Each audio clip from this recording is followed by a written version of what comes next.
తెలతెలవారే పగటికి ఆహ్వానం పలుకుతూ పక్షుల కిలకిలా రావాలు, కోకిల కుహూ కుహూ గానాలతో అప్పుడే తన నిద్రమత్తును వదిలించుకుంటూ లేచిన గులాబీ తనకున్న అలవాటు ప్రకారం స్నానం చేసి వచ్చి హుషారుగా కిచెన్లోనికి వెళ్ళింది.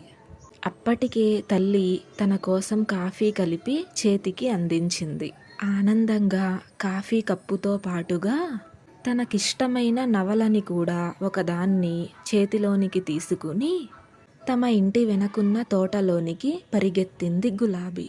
అక్కడ తన కోసమే ఏర్పాటు చేసుకున్న ఒక చలువరాతి తిన్నె మీద కూర్చుని తనకిష్టమైన నవలను చదువుకుంటూ ఆ చల్లని వాతావరణంలో అమ్మ కలిపిచ్చిన వేడివేడి కాఫీ తాగుతూ అప్పుడే వికసించిన తమ తోటలోని సుగంధభరితమైన పుష్పాల సువాసనను ఆస్వాదిస్తూ మైమరచిపోతూ తన నవలను తాను చదువుకుంటూ కూర్చున్నది గులాబీ.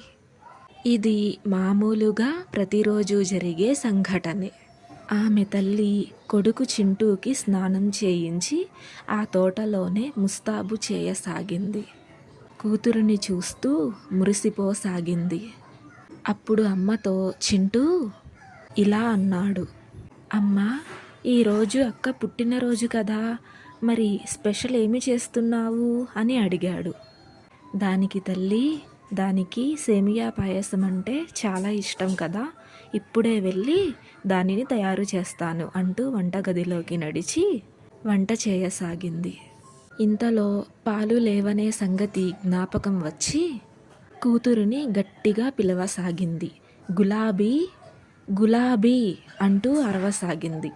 దానికి మైమరిచిపోతూ పుస్తకాన్ని చదువుతున్న గులాబీ చివాలున లేచి, అమ్మా, నీకెన్నిసార్లు చెప్పాను అలా పిలవవద్దు అని అంటూ కోపంతో తల్లి వద్దకు వచ్చి అరవసాగింది.